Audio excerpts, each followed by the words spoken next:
The term non-duality can be a confusing term.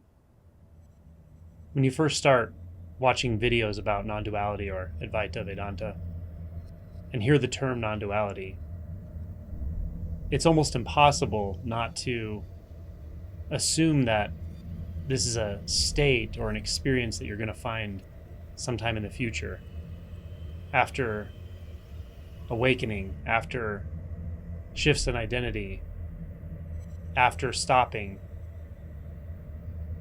But the truth is, it's always here. It's always the case. In fact, even calling it non-duality is troublesome because it assumes that there is duality, that separation exists, that boundaries exist, and thus there's objects between which boundaries exist. And thus there's a self and there's others. There's a subject experiencing the world and there's objects in the world. And in fact, the whole world is an object. And these are all mental processes. They don't exist in natural reality. They don't exist in the actual world. In fact, even the terminology world loses meaning when this is clarified. So the mistake of believing it's somewhere in the future and that you can find it through seeking, through shifting paradigms, through understanding, this misinterpretation is really just a collection of thoughts. The truth of it is, it's already here.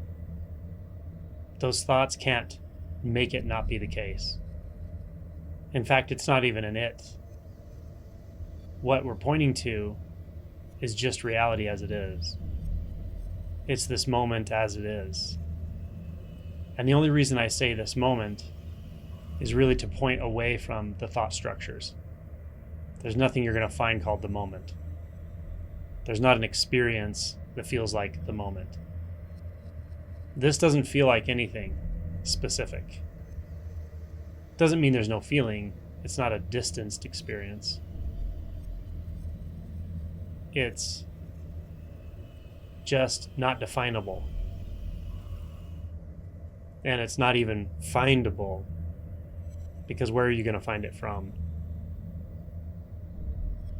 So the terminology, in fact, any terminology about spirituality, awakening, can be confusing, including terminology that says that there is no self, there's no seeker, the seeker can never find what it's looking for.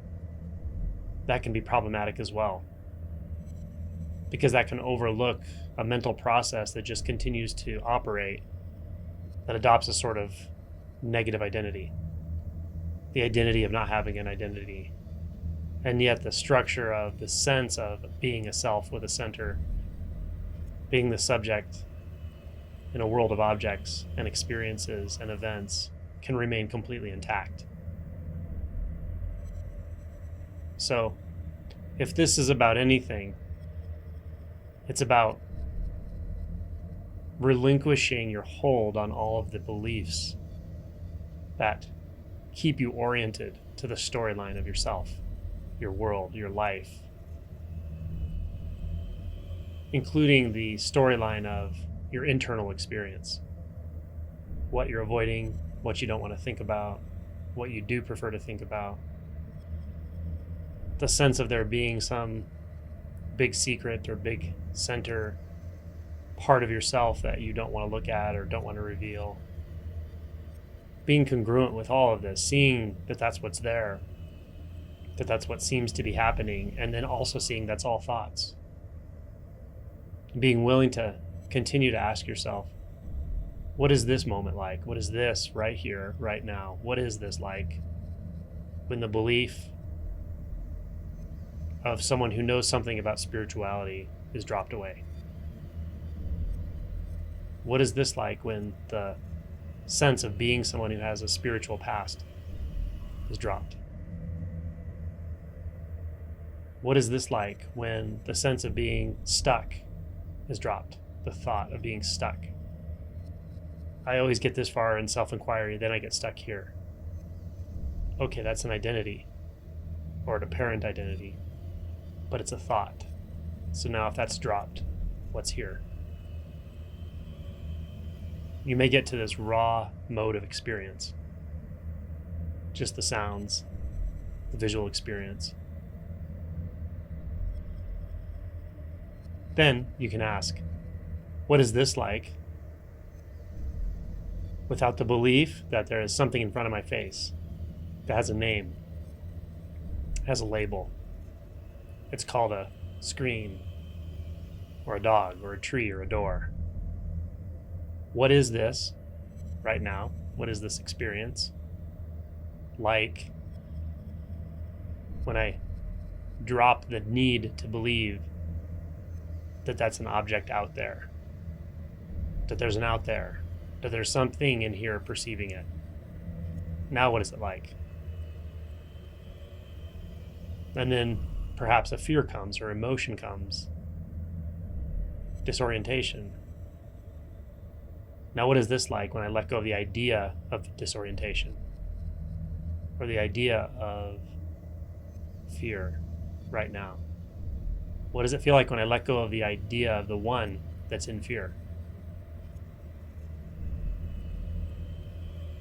And just continue to let go of any identity or belief that arises.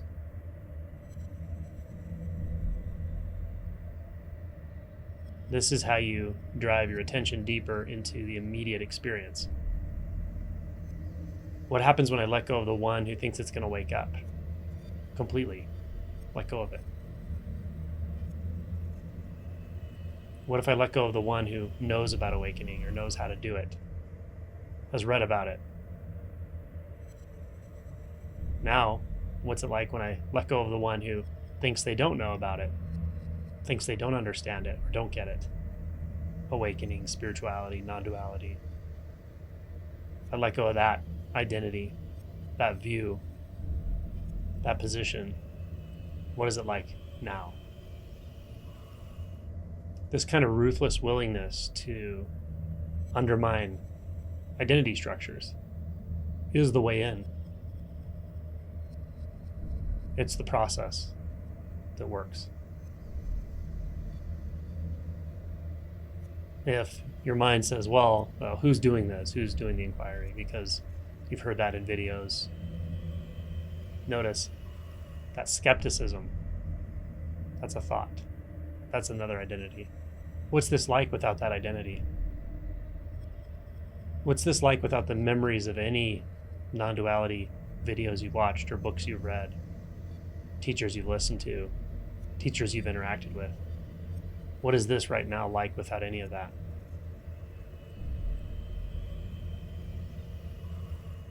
What's going on right now when you don't reference the past at all? You don't reference yourself. You don't reference learnings, teachings. It's pretty raw, pretty direct, pretty empty. Empty of content, empty of mental content. Empty of seeking. There's nothing to seek here. Seeking just imagines something that's not here. So let's stop imagining for this moment. What is it like now? Now, if your mind starts to describe, that's not what I'm really pointing to when I say what's it like. I mean, what's it like in direct experience? Like if you've never been in a pool of water, you can imagine all day long what it's like or talk about it, describe it. But the moment you step into the pool of water, you know what it's like. That's what I'm saying. So if your mind chatters on about what it thinks this is, how this is going to be, or how it's changing, these are all thoughts. So we can ask, what's going on right here, right now, without analysis? What is this like without analysis? You just cut off all mind roads. Cut off all the chatter by seeing that whatever it is that's here now, in immediate experience, immediately confirmable, can't be a thought. Because the thoughts always point away from here. They point to a past, a future, Or they point to something we're assuming is here right now, but we learned it in the past, like the names of objects, the sense of self, the belief that things are divided up into discrete units, parts, objects. All thoughts. These are just the mind. And yet something remains. And I'll give you a hint. Your sense gates are the portals. Don't label the sense gates. Just notice. That's all that's left.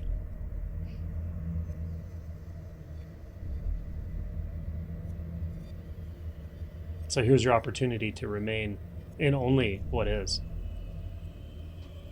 which isn't real or false or true or big or little or fast or slow, self or other, dualistic, non-dualistic. It's not any of that.